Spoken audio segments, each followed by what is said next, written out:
FIFA women's football world cup में England और Australia ने अपने मैचेस जीतकर क्वार्टर फाइनल के लिए क्वालिफाई कर लिया।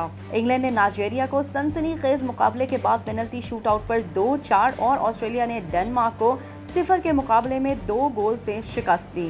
फीफा विमेंस वर्ल्ड कप के प्री क्वार्टर फाइनल मरहले के मुकाबले न्यूजीलैंड और ऑस्ट्रेलिया की मुश्तरका मेजबानी में जारी हैं। ब्रिस्बेन स्टेडियम में खेले गए प्री क्वार्टर फाइनल मुकाबले में इंग्लैंड और नाइजीरिया का मैच मुकर्ररा वक्त तक बगैर किसी गोल के बराबर रहा।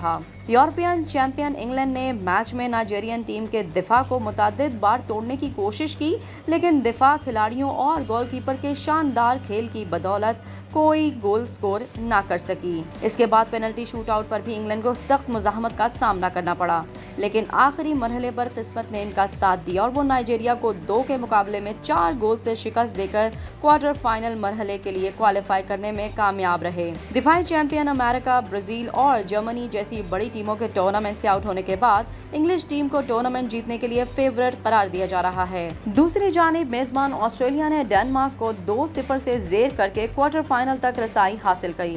कैल्टन फोर्ड ने मैच के 29वें मिनट में शानदार गोल करके अपनी टीम को बढ़तरी दिलाई। 70वें मिनट में हेली रसू ने गोल करके अपनी टीम की बढ़तरी दुगनी कर दी, जो मैच के इख्तिताम तक बरकरार रही। मैच में फतह के बाद पूरे ऑस्ट्रेलिया में जश्न का समा है और शायकीन रात भर सड़कों पर रक्स करके अपनी टीम की फतह का जश्न मनाते रहे।